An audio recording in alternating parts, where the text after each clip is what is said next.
Si on devait dresser un bilan sur l'année qui n'est pas terminée, je dirais qu'elle a été intense. C'est le moins qu'on puisse dire. Mais en même temps, on en retire déjà du positif.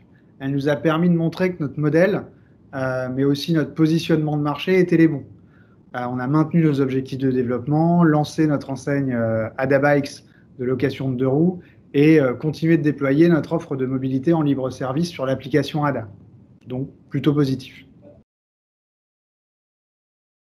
La location courte durée est divisée en 3 segments de marché. Le marché du déplacement, gare, aéroport, sur lequel on est assez peu présent, on était assez peu présent et qui a beaucoup souffert. Le marché de la proximité urbain, périurbain, qui a plutôt bien résisté parce qu'elle a répondu à des vrais besoins de mobilité en local. Et l'hyper-proximité avec le véhicule en libre service sur lequel on est positionné depuis 2017. Le principe d'être positionné sur de la proximité et de l'hyper-proximité nous a permis finalement d'avoir notre maillage réseau qui a continué de progresser et de maintenir un volume d'affaires important, ce qui fait qu'on est à 90% à peu près du volume d'affaires de l'année dernière, ce qui est plutôt une bonne conclusion, sachant qu'en plus, on a permis aux Français de continuer à avoir de la mobilité sans interruption toute l'année. Le premier atout, c'est notre réseau. Un réseau de 900 entrepreneurs qui a accepté de nous faire confiance dans la manière d'aborder cette crise et surtout de rester ouvert, de continuer à offrir du service.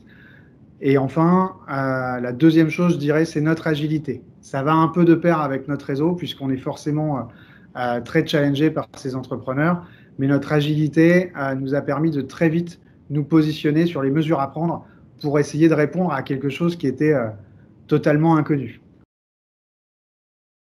On a nécessairement tiré un certain nombre d'enseignements très positifs dans notre manière de travailler, dans notre manière d'être agile, mais aussi dans la manière de répondre à une situation de crise sans forcément être dans la réaction.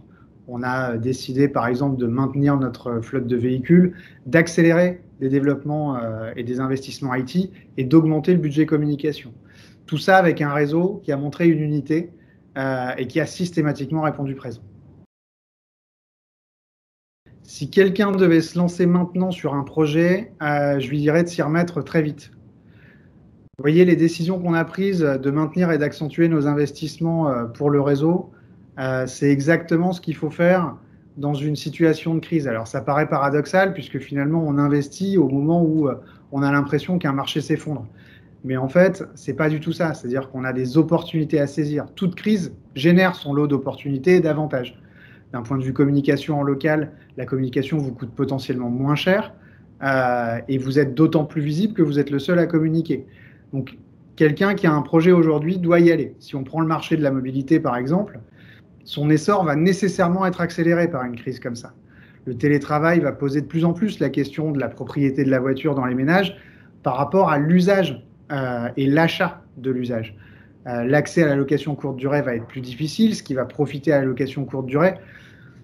En résumé, vous avez toujours des opportunités suite à une crise comme ça et pendant une crise économique, parce que même si vous avez une baisse de la consommation des ménages, vous avez aussi potentiellement moins de concurrence sur le marché. Donc oui, il faut y aller. Si vous avez un projet, il faut se lancer et être bien accompagné.